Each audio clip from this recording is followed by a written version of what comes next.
Good morning, everyone, and welcome to our January 21st negotiation session with JESPA and Jeffco Public Schools.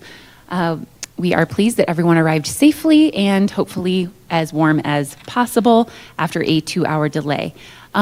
We are going to go ahead and get started, of course, as our typical with introductions, and be sure to state your name and your title, where you work would be lovely. I am Amanda Perazio. I am the Chief Human Resources Officer. Sue Ann Hawley, Director of Early Learning. Good morning. I'm Mark Strelo, Director of Custodial Services. Mike Hins, Director of Fleet Services. Brandon Rude, and I'm the Manager of Dispatch. Nikki Saunders, Health Tech at Seacrest Elementary.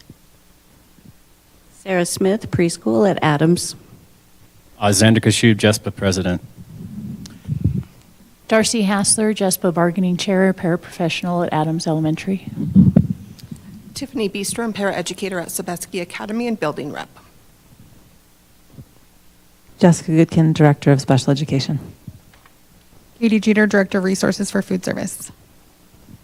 Jen Christensen, Director of Labor Relations. Thank you, everyone. And we will, I think somebody might be unmuted. We're working on it. We will get started by reviewing our agenda, which should be up on the screen at some point. There you go. So as a reminder, last week we set the agenda for today. Welcome and introductions, check. JESPA will share language proposals.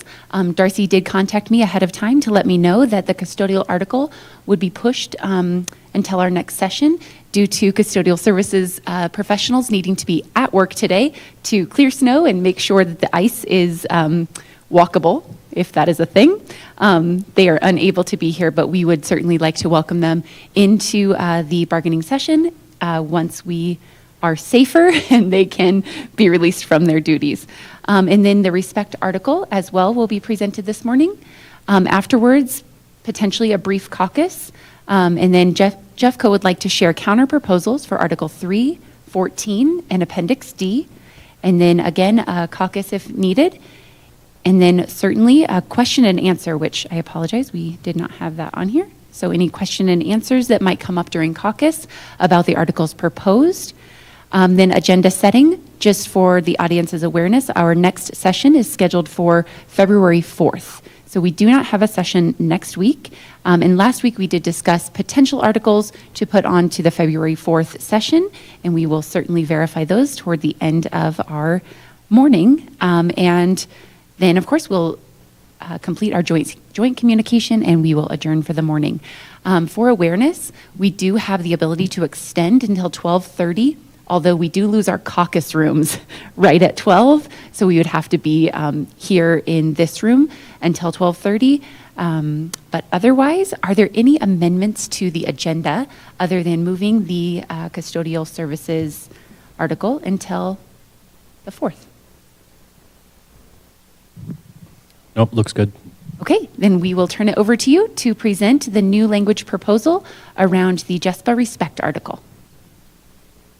And I will stop sharing so that you can share.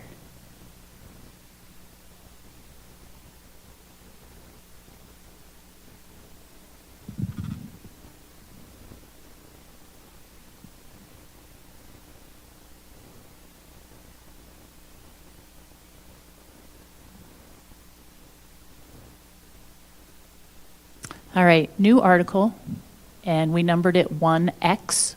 So what digit is going to go in the X spot? Don't know. Titled Respect. Whole new article. No adverse comments by administration shall be made to or about an employee. Verbal abuse, threats, or harassment by administration will not be tolerated. Any disrespect shall be subject to the grievance procedure. Next one, discipline and/or reprimands of employees shall not be administered in front of other bargaining unit employees, except in cases 1, where an employee requests a witness or union representative, or 2, where another employee is present for translation purposes with the permission of the individual receiving the discipline. Discipline shall be administered in a professional manner. That's it. Thank you. May I please ask a couple quick questions, just because they came to mind and I don't need a caucus to think of them? With regard to the second paragraph, discipline or reprimands of employees shall not be administered in front of other bargaining unit employees. I wonder about another exception might be when the bargaining unit member is the supervisor of the employee that is receiving the corrective action. That's really not in front. Do you know what I mean? So sometimes the supervisor is a lead, and the person that is being supervised is potentially the one being corrected. Would that count? Do you know what I mean? So they're both JESPA bargaining unit members. Can you give a more specific example just for Yeah, one of these guys is going to have to. Thanks, Mark. But then why would a subordinate, and I don't know how to say that, be at that meeting if it's about the lead worker? That's my clarification. I think a situation, just for example's sake, that Amanda might be referencing would be within my department, we have facility managers that are in a lead role, right? And let's say we have a custodian that is having punctuality issues, just to pull something out of our hat. Oftentimes, that facility manager would be present with a department supervisor who would actually be administering the discipline, but they're part of the conversation because they are in that immediate supervisory capacity. And so I think that's what we're getting at. That's exactly what I was wondering. And then you can redline that and bring that suggestion back. Fair enough. I just want to say too, that kind of also our conversation around what supervisor, what's an admin, kind of will probably influence that. So yeah, happy to receive a counter with that. Thank you. I had one more question.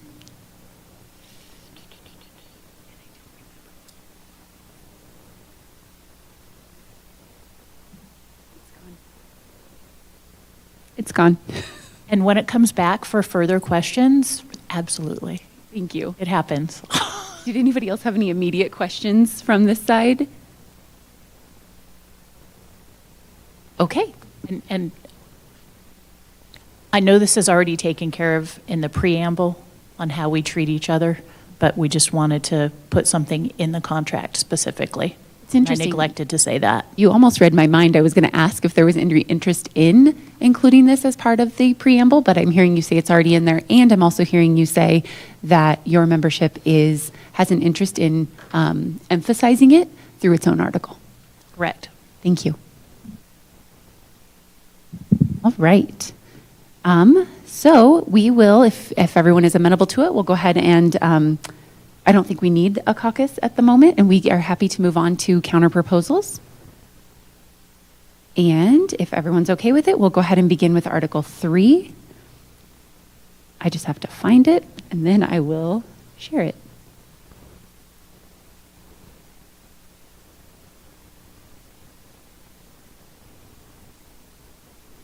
Okay.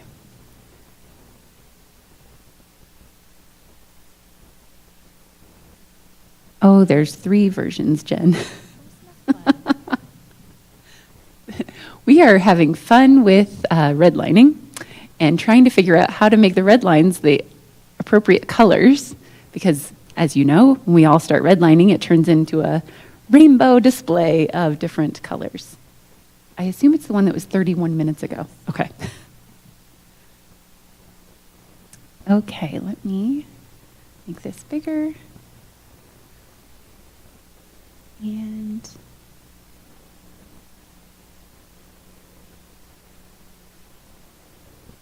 okay, I'm going to try to make it even bigger. So a question that we have is when we agree with a suggestion made and we check the checkbox that says accept suggestion, as you know, that takes the red line away. And so we're happy to do that. But if we want record that we agree to it, would you like us to highlight it? Or is there another method you'd like us to use. I think maybe just making a comment on it. I think in the past, what we've done, we've left it all until we have a TA, but we're kind of making comments saying, yes, we're good with this part. But I would say hold off on accepting Yeah. that change. That's what I was afraid of. I was like, if we accept, then it goes away. Okay, so with Article 3, much of what we have not accepted is accepted. So we didn't accept it on the computer, but we do accept your proposal. So for example, in 311, we obviously accept the change of this particular agreement commencing September 1st, 2025.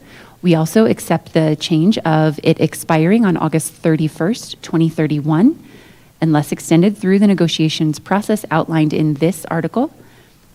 And then during the term, the district and JESPA, we've attempted to take away the throughout. It's funny because a couple of us were redlining and we don't use the. One other person redlines and uses the. So we absolutely honor that you would prefer it not to be called the JESPA, and we will fix that throughout. Under 321, we agreed with your change. The board, through its designated representatives, shall meet with representatives of JESPA and shall negotiate for the purposes of modifying this agreement. And I believe that was just a relocation from a different part of the article. In 322, we agree to the provisions of this agreement, including those pertaining to compensation, benefits, and other terms and conditions of employment, will be subject to negotiations at regular intervals as specified herein. The district and JESPA will engage in ongoing negotiations that may include, but are not limited to, all the things listed. And then you extended that list and we accept that change. Sick leave payout, workplace safety measures, professional development. Although I do want to come back to professional development. In Article 14, we've changed the term to professional learning. So if you accept that, we would offer a friendly amendment to change the word development to learning. Job security provisions and other matters regarding ESP working conditions. Whoops. We accept your change of moving this 323 section up to, I believe it was 321. Nope, 31. It was somewhere else. There it is, 321. And so we accepted that. And then this 323 would then be called reopener. That's missing an E. In addition to compensation and benefits in 2028, which is 3 years from this year, each party to this agreement shall have the option to submit we change the word items to articles of their choice for negotiation, issues for mutual agreement, and task force initiatives. We just made task force 2 words instead of 1 word. And that ends that paragraph. In article, whoops, I just lost all the things. Somehow I've now lost all the red lines on I don't know what I clicked on. Jen, I've lost all the red lines. Please help. All right, so let me share my screen here. I promise I didn't click on anything. Funzy. It just happened.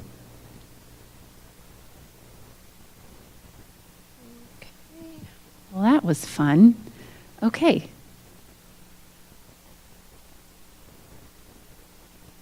So we are I'm trying to extend the page.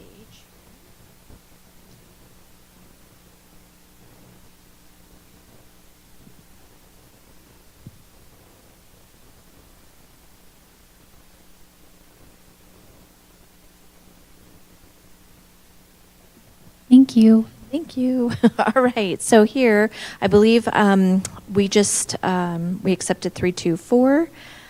We changed 324 here to 3-2-5 and named it negotiations timeline. We accepted your October 15th. We, down here at 3253, we just uncapitalized agreement and added "an." So it reads to reach an agreement. We accept your proposal of striking 3251 We also agree to adding negotiations for a successor agreement shall commence automatically. In 326, we agree with the striking of advanced of and adding at the first public bargaining session instead of at the first negotiations. 327, we agree with the parties agree to engage in negotiations using a traditional, sorry, my gosh, we are having major problems here today. The parties agree to engage in negotiations using a traditional bargaining model. This model will involve the direct exchange of red line proposals and counter proposals that clearly delineate each party's changes to contract language. We are requesting to strike during negotiations. The board and the association, through their representatives, will present relevant data, exchange interests, and present solutions. I believe we were striking that because we had traditional bargaining up in the beginning, and that's that for Article 3. Do you all have any questions right off the bat? I got my red lines back, by the way. Sorry about that. I think we're going to hold off on questions until we have a caucus. Sounds wonderful. Thank you, Xander. Okay. Then we will move on to Article, what do we have, D next or 14? We had Article 14 next. All right.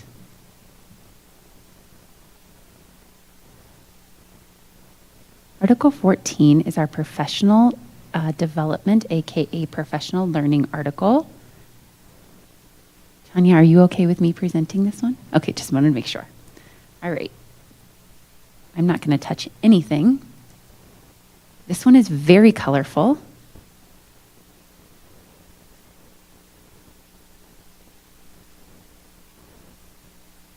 Okay.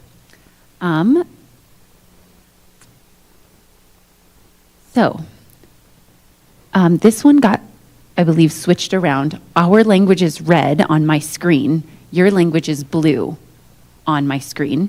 When you open it, who knows what color it's going to be, but just for clarification. So for Article 14, we have suggested changing the word development to learning. This is in alignment with our licensed educators. We are referring to all learning as professional learning for adults in our system, and so just a suggestion. In 14.1, we agree with your initial strikeout, and then there's some agreement and a couple of additions into this first sentence. The district and JESPA are committed to providing employees with necessary job training and professional learning. JESPA and the district are committed to ensuring that ESPs receive ongoing learning to support their work and appropriate interactions with students. The rest of that we have, I think that's us. Yes, we have struck the rest of that because it was somewhat redundant and is outlined below. I got to stop clicking on this. Sorry, could you make it a little bigger? Yes. Thank you. Sorry about that. You're welcome. Okay, I just can't click on anything. In 14, there we go, 14.2, again, we've changed the word professional learning, and this is about the Professional Learning Committee. The parties agree to create a professional learning committee for education support professionals. In parentheses, we have that called the PL committee for reference throughout.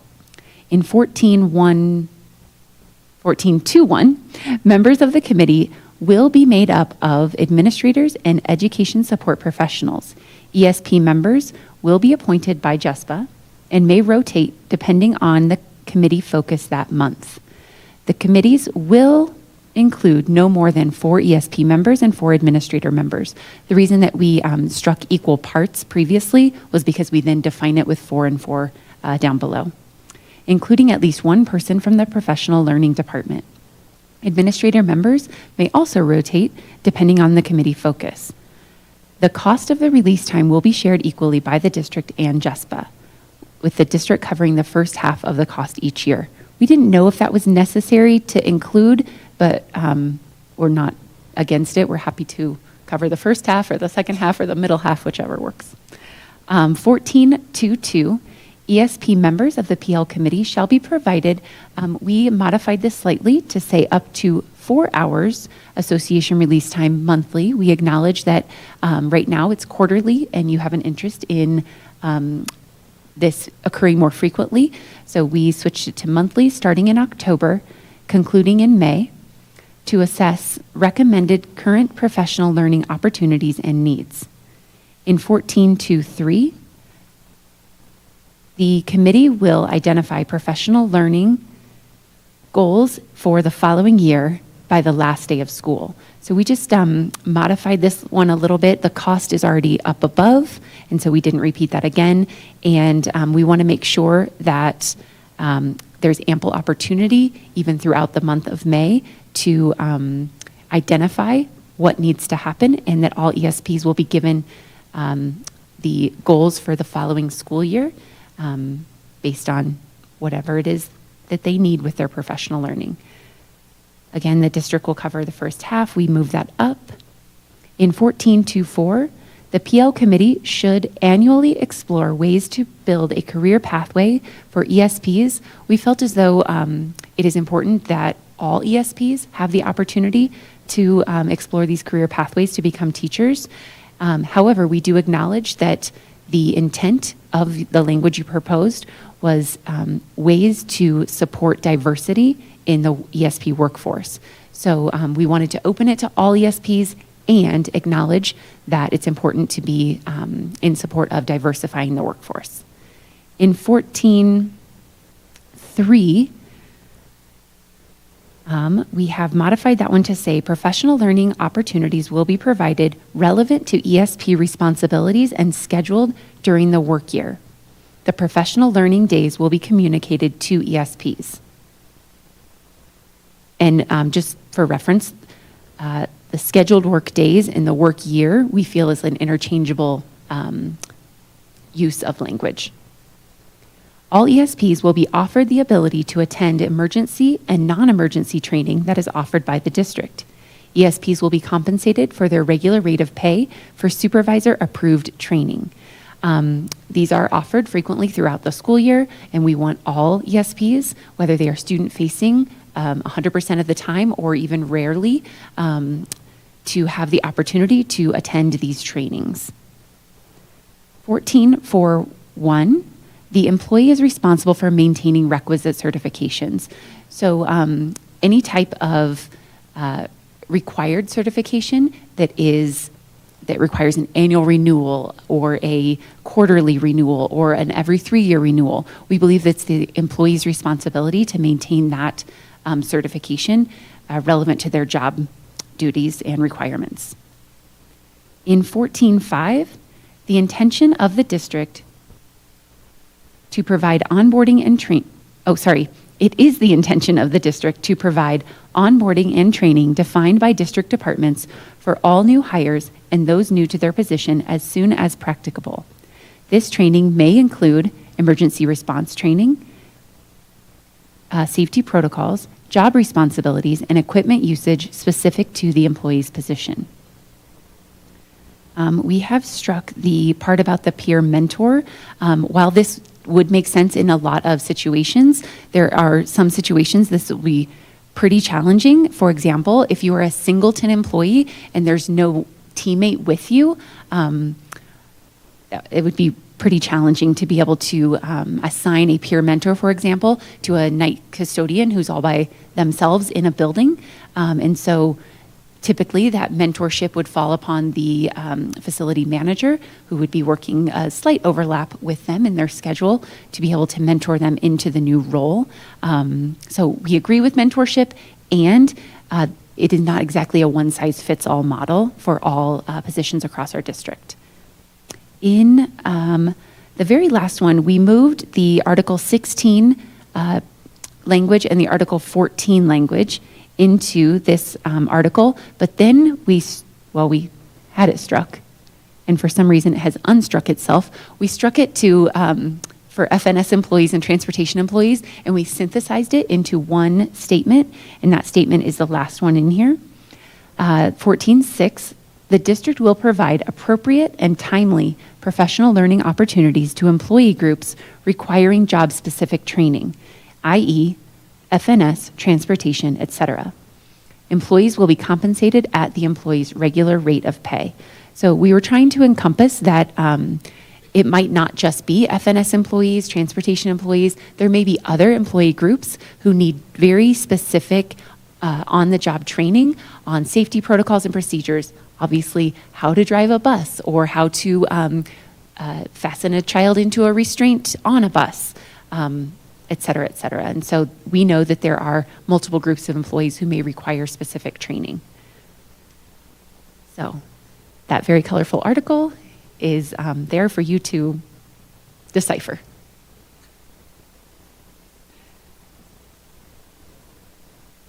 And I believe you'd like to wait until after caucus for any questions? Okay. Then I will go ahead. Go ahead, Yeah. Darcy. We will try and decipher and then bring questions. Sorry about all the It's red lines. It's going to continue because, yeah. Okay, let me get to Appendix D, and we will review that one. And this one should be pretty quick. If I can get back to... Okay, in Appendix D, Appendix D is the sick leave bank. I'm going to make it as big as I can.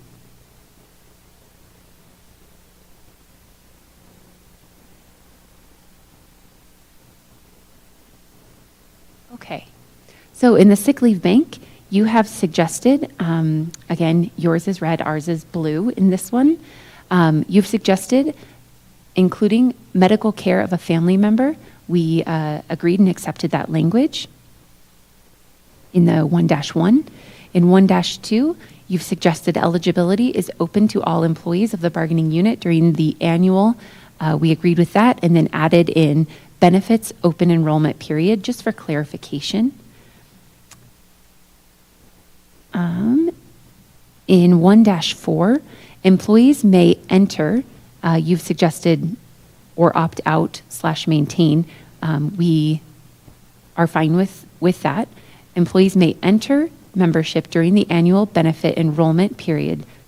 And then the next sentence, we agree with starting spring 2025, this membership is recurring unless the employee opts out during the open enrollment. So we took out the word opt out because it's in that next sentence. They could opt out. However, if they're already opted in, it would be recurring beginning this open enrollment cycle per the language here. Membership requires 8 hours. We added in or the FTE equivalent. So just so everyone is aware, if you are a 0.6 employee, a 0.5 employee, you do not have to donate a full 8 hours. You only have to donate the FTE equivalent of your role for 1 day. So if you work 4 hours, you only have to donate 4 hours per day, rather. You only have to donate 4 hours in order to be part of the sick leave bank. Or donation of sick leave accruals. We crossed out the words or prorated portion of total FTE so that because we put it up above, so it would be right next to the 8-hour statement. At the time of hire or in the annual benefit open enrollment period.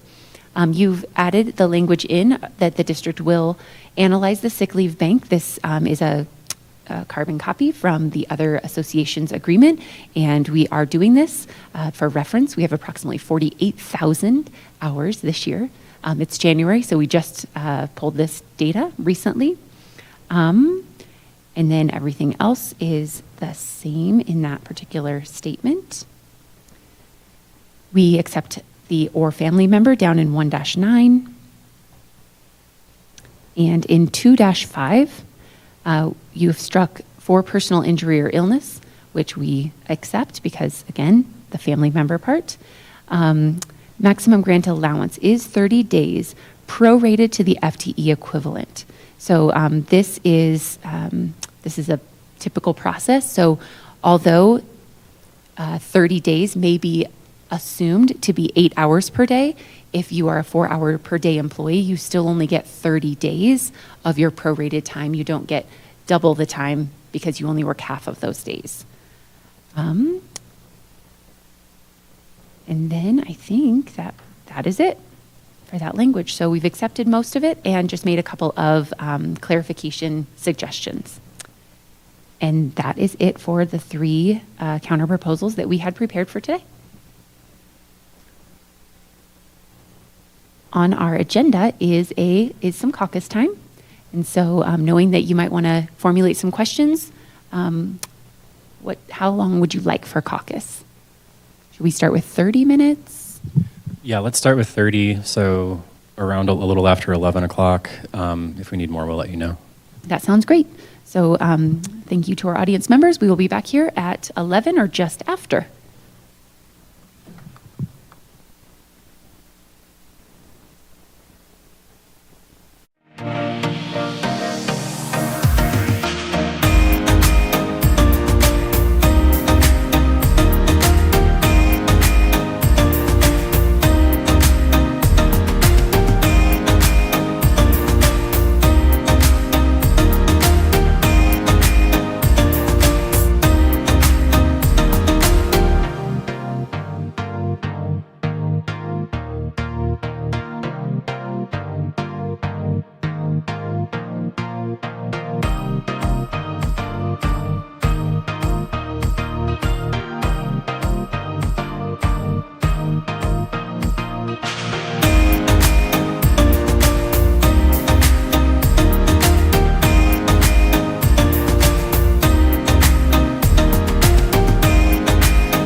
Welcome back, everyone, and thank you for your patience as we took some time to pause for caucus and conversation.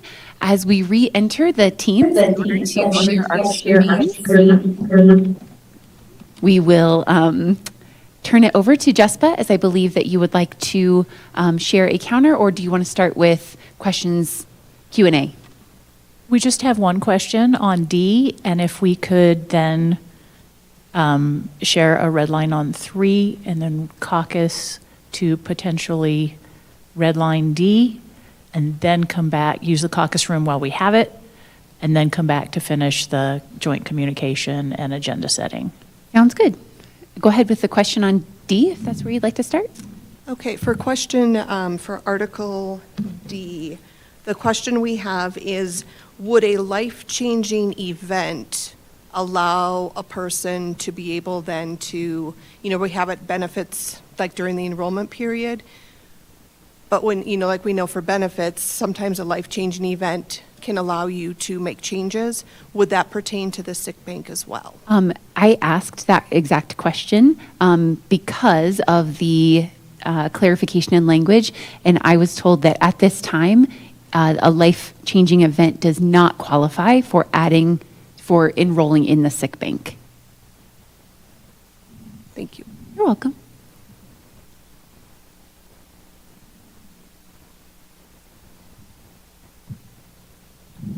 Okay, moving on then to Article 3, red line.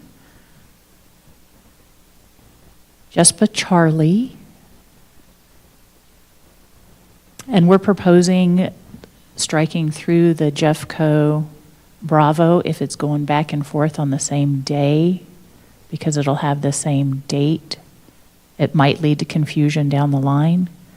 We had talked about just completely renaming it with the date, but we're thinking, with your acceptance, if it's something on the same date, just to show that tracking of changes. If not, we can. Yeah, that makes sense for us. Okay. So now we are in fuchsia or purple? Purple? Because on my screen it's green, so it's here we go. All right, Xander or me? Okay. So accepting your proposal on 322 to change professional development to professional learning and moving on throughout. That's why it's still highlighted, because it's your comment, but we're going with that.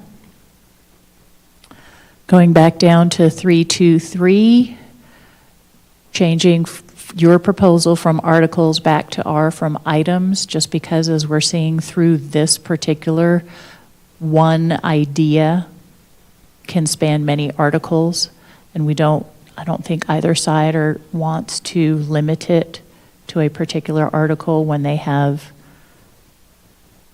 tendrils that reach into other places. And then on 3251, a comment here with the open meeting, the law, we want to comply with the law in how we did with 326, and this one we just missed. But in order to comply with the law, we were hoping that you would be amenable to not having that prior to the session, but happen at the first session. We didn't want to have a regressive proposal, and if you believe that's a regressive proposal because we did not catch that the first time, that's why we didn't strike any of the language. What did it say previously? I'm sorry. That's exactly what it says. We're just highlighting what it says, saying we would like to have that be at the first bargaining session in accordance with the law. Our suggestion would be to say at the first scheduled negotiation session, not 2 weeks prior.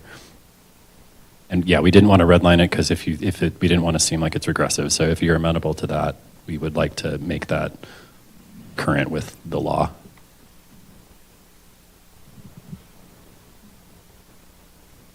That's why it's just highlighted with a comment Yeah. at this point for a discussion. Yeah, I guess I'm open to that. You did have that, I'm sorry, you said somewhere else, though, that we agreed to, correct?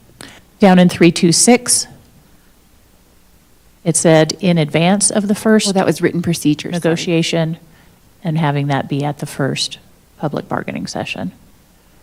So to be in alignment with that language. Yeah, I feel like that's what we did this year. Correct. And I assume that's what you've done in years past-ish? That's the intent. We just honestly missed it.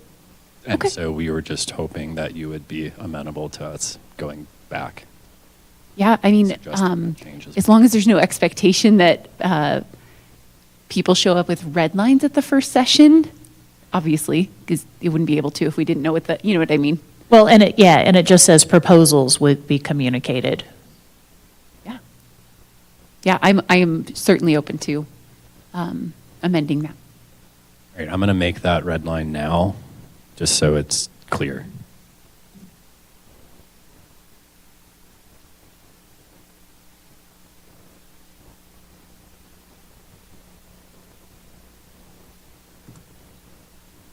That, yeah. Does that reference to Article 3245 still apply, or is that, obviously, because it says below, that's the reason I ask. It's a very good question. I think that's referencing a successor agreement. And Because in the numbering is just off. That makes sense, because in a successor, everything's open, more or less. And it also, we struck through here in 3251 written requests, and you accepted that it'll commence automatically. So I think it's referencing that that top line is referencing the successor agreement language that we struck. So we can strike that part too, Thank you. if that's okay with y'all.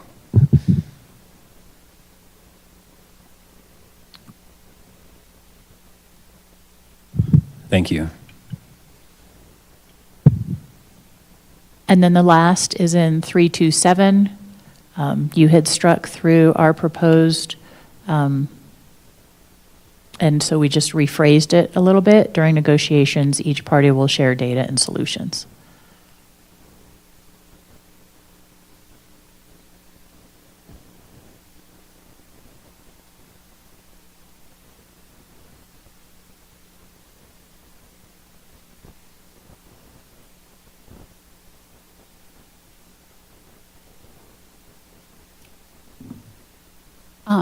Just for clarification, with regard to sharing data and solutions, will that look different than the way in which we currently do it at the first bargaining session by sharing interests and solutions?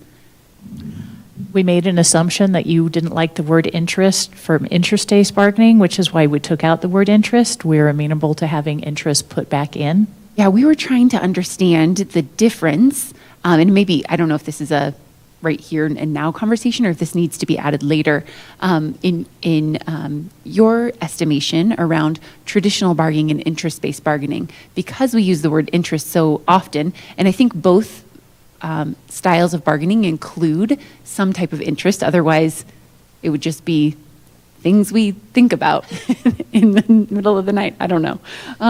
The word is unfortunate because it's one of the titles of the bargaining style, even though both of them involve interest. And so I'm wondering if we might even need to, when I read this language that we've proposed, it seems to me that traditional bargaining, in our estimation, is as simple as a direct exchange of red line proposals and counter proposals, specific to contract language.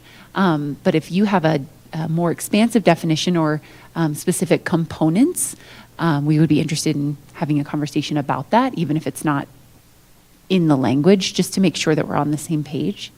And again, just for clarification, we also want to share why we're coming up with these things, which is why it can be data, why it can be personal experience, why it can be what those solutions are to more than just the actual red line. And we just wanted to address that perspective.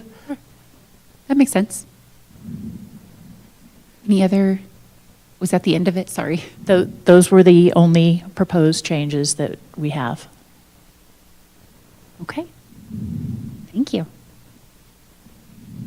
You said that now you'd like to caucus to discuss Appendix D, Appendix D. Okay.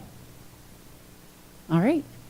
Any other? 15, Okay. So 20, 20. like 47-ish. We will be back no later than 11:50. Rounding works.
Welcome back, everyone, and thank you for your patience as we took some time to have a side caucus.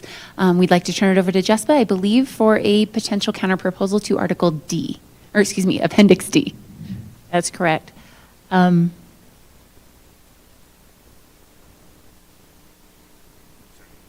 okay, I know.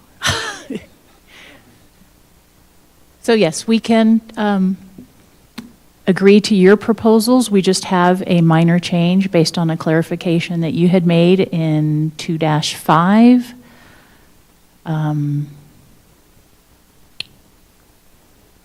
Which then led us to the clarification in 2-3, because the contract currently says that days are calendar days. And so when you make the correct prorated to FTE equivalent, recognizing that not all employees have the same work schedule, that not everyone is a calendar day or a weekday, we added the word work between 30 and days twice in 2-5, and then recognized again up in 2-3 a maximum of 10 days only. We wanted to clarify that again as 10 work days, so that the grants, there's no point getting a grant on a weekend if you're not normally working on a weekend, but some do. So we just wanted to make that clarification based on our definitions.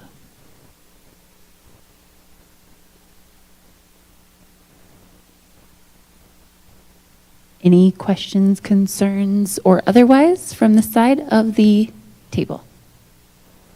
All right, were there any other, you said no other modifications except for the 3 additions of the word work? Correct. But everything else from your proposal, we are in agreement. Okay. How do you guys do this?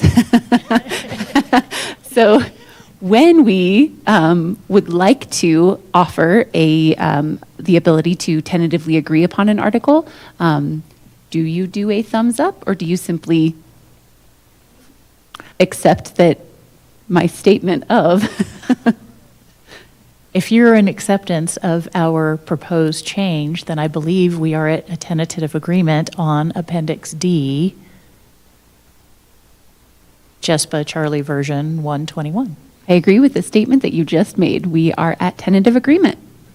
Congratulations to both sides of the table. We tentatively agreed upon something by the end of January, before the end of January.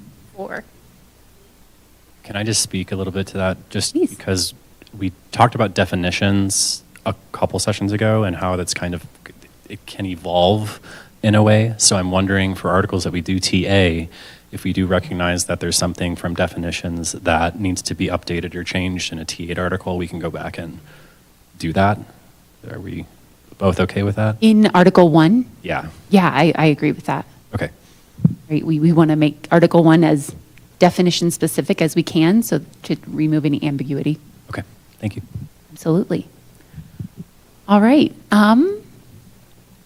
Nicely done, everyone. Thank you. We have reached the end of our agenda, where we will, actually, I'm sorry, I should ask, are there any other questions about Article 14 that came up during your caucus time, or on this side of the table? Did anyone want to bring up any questions around Article, new respect article, Article X, 1X?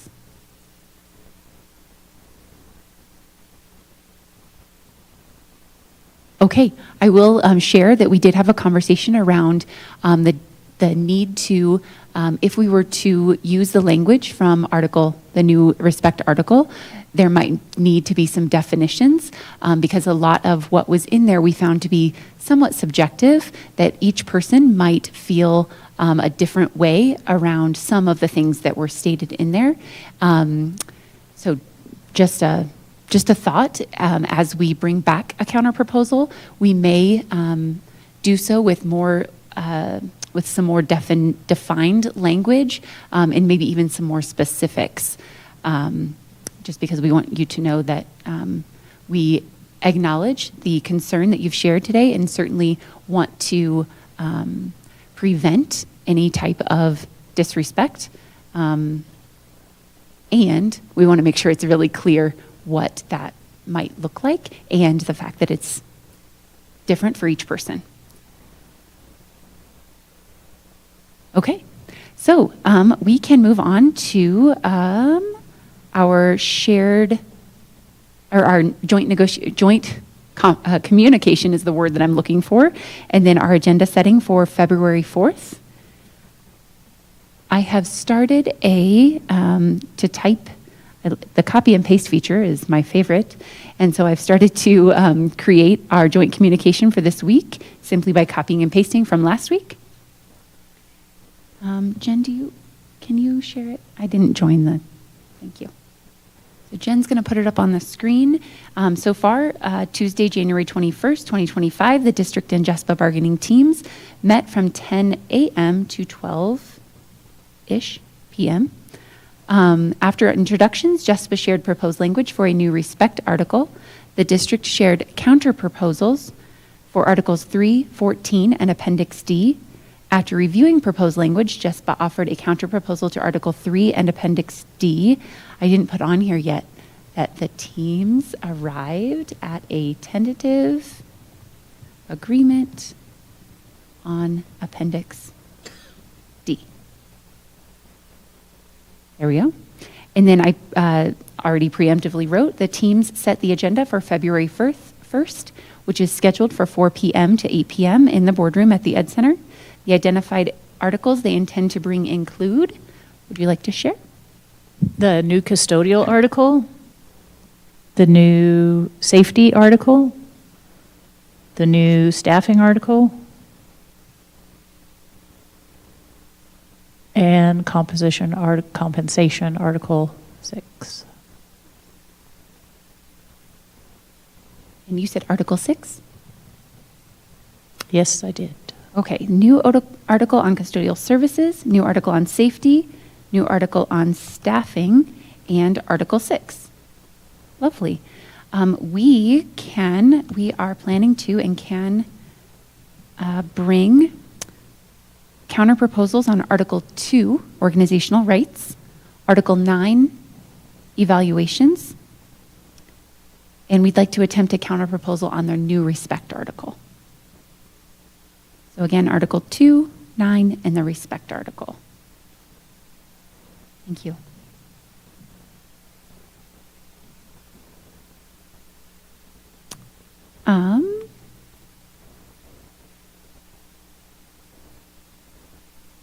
Oh, I'm sorry, and Article 3.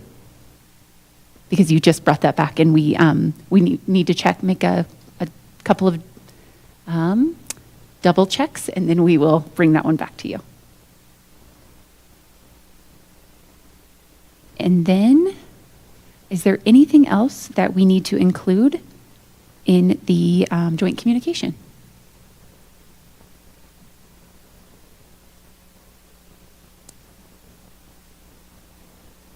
I believe that covers it. Okay.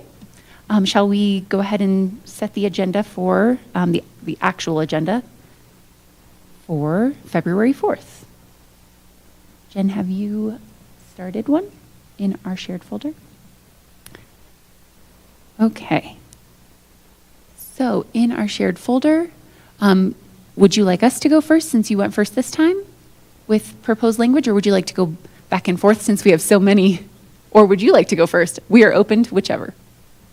Can you all go first, just so we make sure we get all of our folks here for that evening session? Absolutely. We are happy to go first.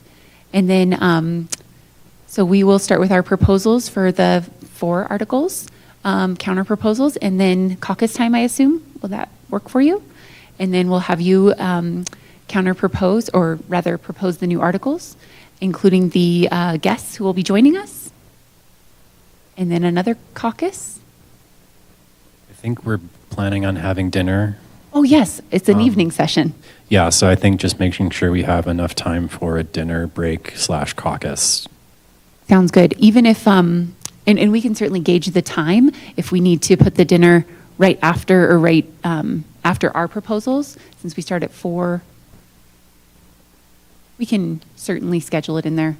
Or perhaps we propose 2 articles and then caucus, and then 2 more, depending on how long yours take, keeping that flexibility. Yeah, that sounds great. Thank you.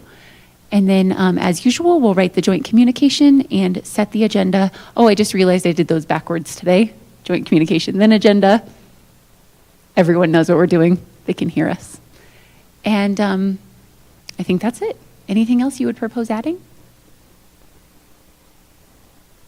Just recognizing that also February 6th is our joint Benefits bargaining. benefits bargaining with JCEA. And that is 4:30 to 9 p.m., currently scheduled for 4:30 to 9 p.m., also here in the boardroom. So just recognizing that somehow. Can I also share a conversation that we had recently? As you are aware, at the beginning, not the beginning, in the fall, there was a conversation with the Board of Education, with two members of the Board of Education, regarding how to offer more accessibility to both JESPA and JCEA to have conversations during the negotiation season with the Board of Education. And what we'd like to propose and offer, I believe beginning in February, on February 13th, which is the regular board meeting, and I'll be sharing this information with JCEA as well, there is a time that they would like to set aside for both associations to speak to the board in public session right before public comment. So I believe it's approximately 5:30 p.m., and they'd like to give both JCEA and JESPA, not in any particular order, 10 minutes each, as would be offered to any group that would speak during every regular board meeting throughout the spring, beginning with the February meeting through the May meeting. So I just wanted to note that.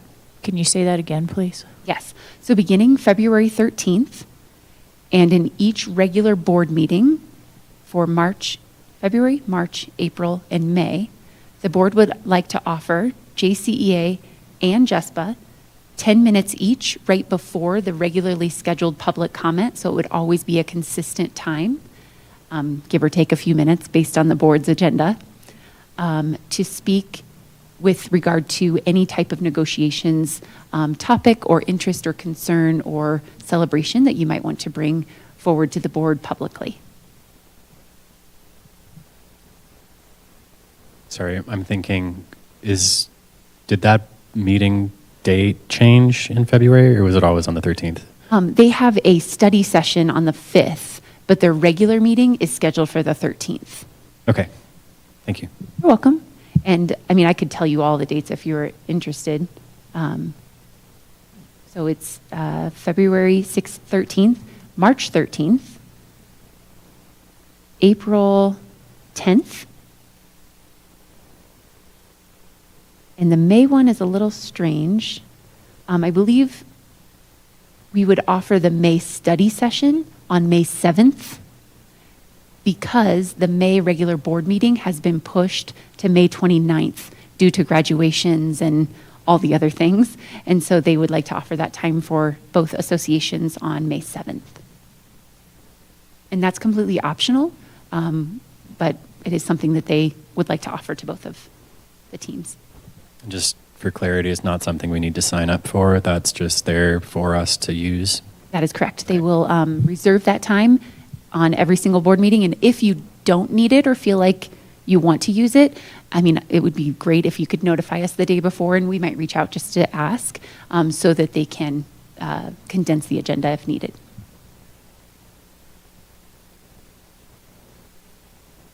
Otherwise, I think we are set to adjourn unless you have any additional items.